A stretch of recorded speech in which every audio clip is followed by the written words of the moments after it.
중국은 확장성은 좀 별로였어요. 중국 내수가 워낙 컸기 때문에 의미가 있었던 거지 중국에서 성공한다고 해서 그 인근 국가로 뻗어나갈 수 있는 건 아니었거든요. 그런데 지금은 미국에서 성공을 했어요. 그런 말들이 있잖아요. 글로벌 1등을 하려면 뉴욕에 가라. 그러니까 미국에서 성공했다는 거는 그 이하 국가로는 다 갈 수가 있는 거거든요. 그러니까 이거는 뭐 이제 시작이다.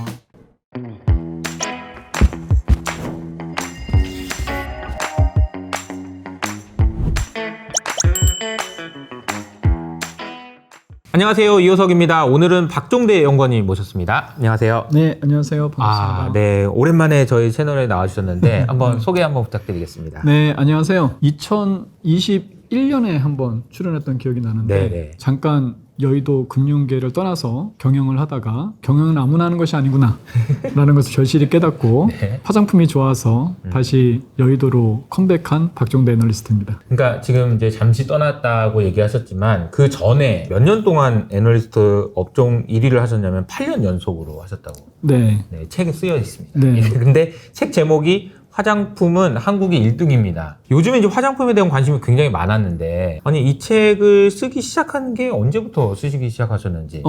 작년 10월에 아. 이제 컨셉을 잡고서 네네. 11월부터 이제 본격적으로 집필을 시작을 했죠. 그래서 한 1월 정도에. 1월 정도에 이제 초고를 마치고 어. 그 다음부터 이제 편집 작업들 뭐 여러 가지를 그래서 이제 진행을 최근에 했죠. 책이 나왔는데 이게 보니까 304페이지에 보면 실리콘2 주가 기준으로 아직도 한참 안 나왔을 때 그때였습니다. 그러니까 이제 지금 주가가 오른데 쓰신 게 아니라 작년 10월부터 잠깐만 이거 한국 화장품이 1등인데 글로벌 1등인데 이런 이제 인사이트를 생각하신 거고 그 내용을 이제 쭉 쓰신 것 같은데 왜 1등이에요? 제가 화장품 산업을 보면서 느낀 거는 뭐냐 하면 주식시장에서 투자자들이 느끼는 그 한국 화장품 산업에 대한 역량 뭐 이런 것들이 너무 과소평가돼 있다라고 느꼈어요. 제가 이제 화장품 산업을 16년 정도 쭉 분석을 하다가 실제 산업으로 나갔던 건데 다시 컴백을 해서 보니까는 이미 알던 분들 다 있을 거 아니에요? 네네. 코즈맥스부터 저 올리브영까지 쭉 서베이를 해보니까 2014년, 15년 그러니까 중국 모멘텀하고 비교할 수 없을 정도로 훨씬 더 업황이 좋은 거예요. 화장품 산업에 대해서 다시 한번 확신을 가지고 화장품 사업을 하든 투자를 하든 애널리스트를 하든 아무튼 화장품 관련된 걸 해야 되겠다라고 이제 생각을 한 거거든요. 그 생각을 가지고서 컴백을 했는데 막상 펀드 매니저들 투자자분들을 만나게 되면 이미 피크아웃한 거 아니냐. 굉장히 회의적이고 냉소적이더라고요. 그게 이제 작년 말이었죠. 그래서 네. 실제 업황과 투자자들이 느끼는 그 느낌은 괴리가. 요게 이 간극이 너무 커서 이 간극을 좁히는 게 내 일이겠다라고 이제 생각을 한 거죠. 요게 지금 어느 정도 좁혀졌다고 봐요? 지금은 어느 정도 궤적에 좀 올라왔다라고 생각을 해요. 네네. 예, 그게 이제 밸류에이션이라고 볼 수가 있는 건데 최근에도 너무 가파르게 올라와가지고서 맞죠. 중요한 건 그건 것 같아요. 지금 업황은 한 30도 각도로 계속 좋아지고 있거든요. 네네. 그런데 작년 초 같은 경우에는 실리콘2나 APR이나 없던 기업, 없던 비즈니스 모델이 나오다 보니까 너무 기대치가 높아지면서 60도 각도로 기대를 했다가 이게 실망하게 되면서 더 밑으로 내려갔다가 언더슈팅 되는 나갔다가. 이런 현상이 발생하고 있는 거. 지금은 이제 좀 많이 만난 정도 왔지 않나라고 생각이 돼요. 이제 뭐 EPS 증가율만 따라서 주가가 상승한다고 하더라도 이제부터 시작이니까 그게 되게 중요한 것 같아요. 이제부터 시작이다. 자, 그러면 이제부터 시작이다. 앞으로 어디까지 갈 수 있는지 뭐 이런 생각들도 하게 되는데 책에 보면은 화장품 제3의 물결이라고 이제 표현을 하셨거든요. 그러면 1의 물결도 2의 물결도 있었을 것 같은데 그게 이제 어떤 건지 간단하게 좀 소개해 주시면 좋을 것 같아요. 2003년부터를 제 1의 물결이라고 봐야죠. 원브랜드 숍 시장. 이게 한국에만 있는 굉장히 특이한 비즈니스 모델이거든요. 하나의 브랜드로 500개의 상품으로 하나의 샵을 여는 거. 이거는 한국에만 있던 비즈니스 모델인데 백화점 샵 보시게 되면은 조그맣게 하나에 매대 이렇게 맞아요. 이건 한 50개 SKU 정도 들어가거든요.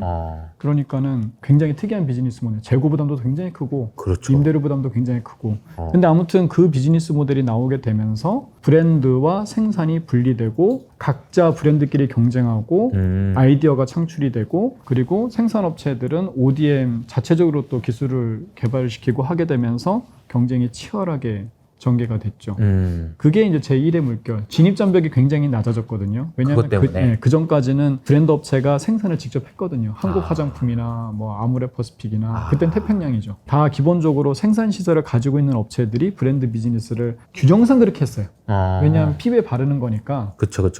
소비자들의 안정성이 되게 중요하고 그러면 대기업들만 하게 하자. 뭐 이런 것들이 있었던 거죠. 근데 그런 것들이 규정이 바뀌게 되면서 진입장벽이 상당히 낮아지게 된 겁니다. 이것도 어떻게 보면은 브랜드는 브랜드대로 생산은 생산대로 나눠지는 것 때문에 또 혁신이 일어나는 게 그렇죠. 생산 시설을 가지고 있는 게 되게 부담이잖아요. 그 다음부터는 아이디어하고 약간의 돈하고 네트워크. 왜냐하면 프랜차이즈를 열어야 되니까 그런 네트워크만 있으면 누구나 들어올 수 있는 시장이 된 게 2003년이고 그러다가 2014년, 15년 중국 모멘텀이 제2의 물결이다라고 볼 수가 있는 거죠. 왜냐하면 원브랜드 샵 시장이 잘 컸거든요. 그런데 물이 고이면 썩게 돼 있잖아요. 한 10년 정도 그 비즈니스 모델이 연속을 하다 보니까 부작용이 발생을 하게 돼요. 뭐냐하면 더 이상 샵을 열 데가 없어요. 그때는 이제 온라인이 그렇게 활성화되지 않았을 때고 그러다 보니까 신규 브랜드가 한국 시장에 진입하기가 너무 힘든 거예요. 그래서 역량은 되게 축적이 돼 있는데 펼칠 데가 없는 거죠.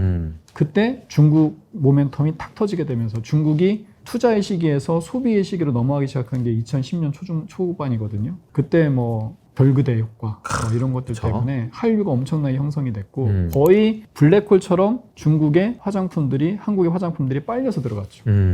그래서 그때 상당히 배출구가 되었다. 여기서 이제 갈고 닦은 게 국내에서 그렇죠. 네. 밖으로 쭉 나가면서 네. 이제 팔리기 시작하고 이제 각광을 받기 시작했던 거죠. 그렇죠. 그러면서 이제 차화정 시대가 열립니다. 네. 한 10년 동안 한국에서 히트 상품들 뭐 코스메스 같은 경우 예를 들어서 한 500개 정도를 이미 축적을 하고 있거든요. 그냥 하나씩 푼 거예요, 중국에. 너 이것도 있었다? 몰랐지? 그렇죠. 뭐 이러면서. 네. 뭐 달팽이 크림 뭐 이런 것들이 2007년에 나온 거거든요, 사실. 그쵸. 네, 그게 중국에서도 히트치고 지금 미국에서도 히트쳤죠. 실적이 있죠. 그렇군요. 네. 비타시 세럼 뭐 이런 것들도 마찬가지입니다. 어성초 언제쯤 어성초예요? 계속 바르고 있습니다. 어성초. 네. 네.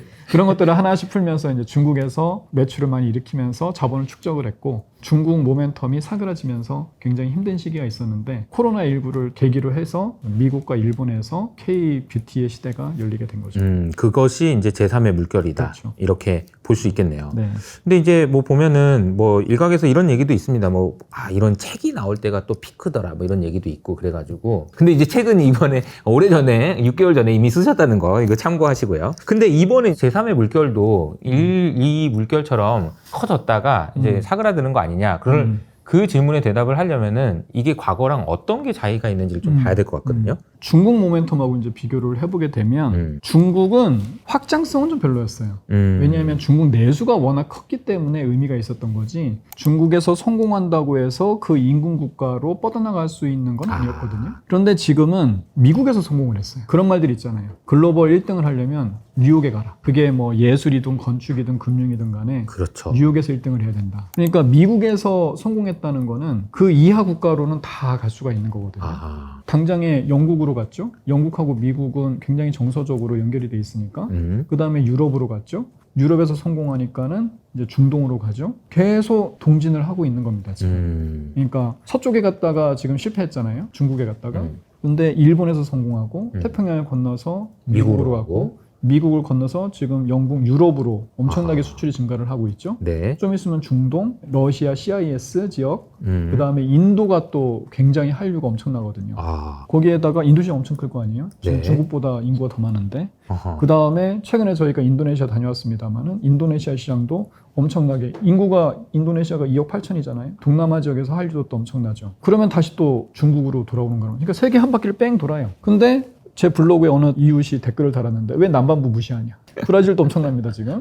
네. 네, 나이지리아, 그 다음에 호주로 그 화장품 수출 또 엄청나게 증가를 하고 있습니다 최근에.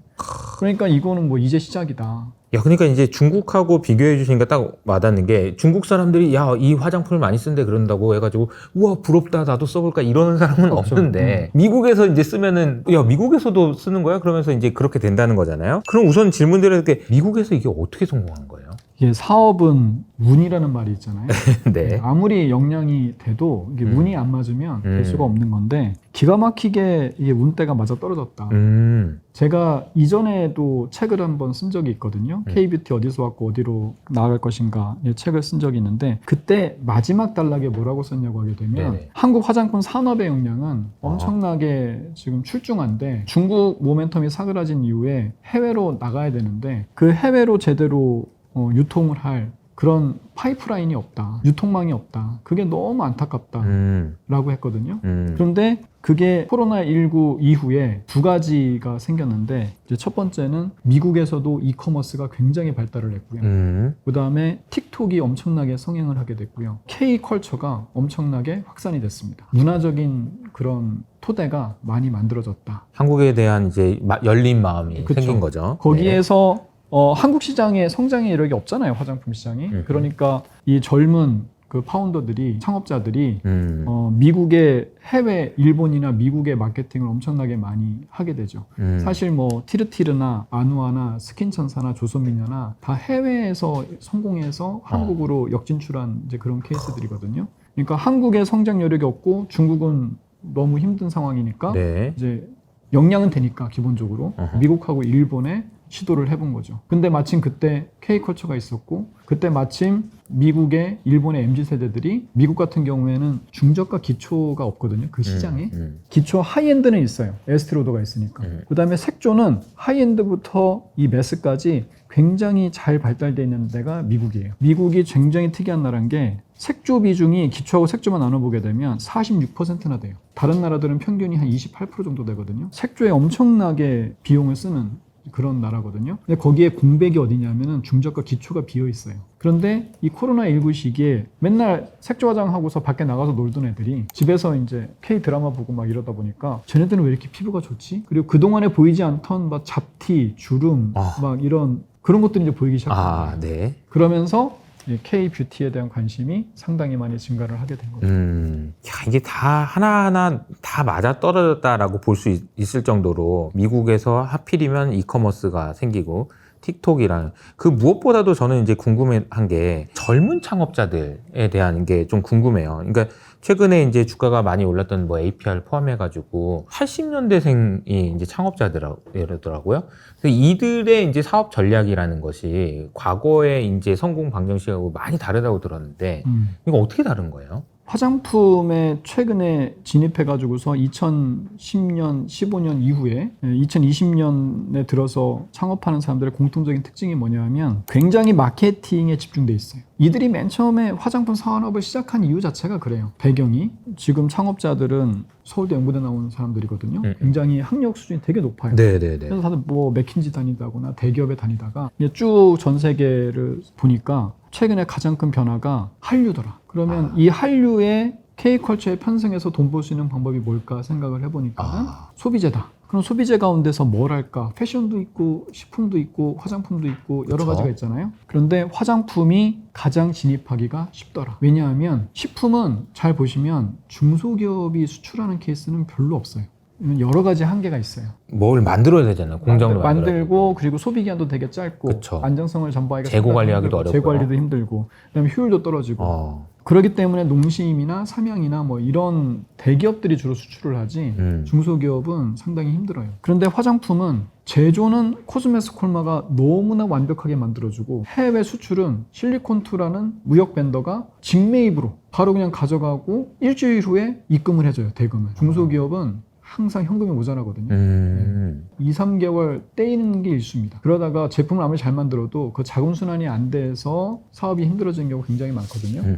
그런데 전방과 후방이 너무나 완벽하게 세팅이 돼 있다 보니까 화장품을 하는 게 좋겠다라고 생각을 해서 들어온 친구들이에요. 그러니까 이게 굉장히 머리 좋고 막 열정이 넘치고 이런 젊고 패기 있고 이런 친구가 탑다운으로 봤을 때 이거 된다 라고 하고 들어온 거네. 마음 먹고 들어온 거네요. 그래서 저는 70년대생이잖아요. 70년대생 그 인디 브랜드 대표들도 있잖아요. 그렇죠. 그런 분들 만나면 요즘 힘들어요. 물론 그분도 이제 강남에 빌딩 하나씩 가지고 있는데. 네네네. 근데 이제 자기들이 화장품 창업할 때는 2000년, 2010년대겠죠. 10년대. 그때는 창업의 DNA를 가진 일군의 무리들 가운데서 한 2.5등급 정도 되는 친구들이 주로 창업을 했다는 거예요.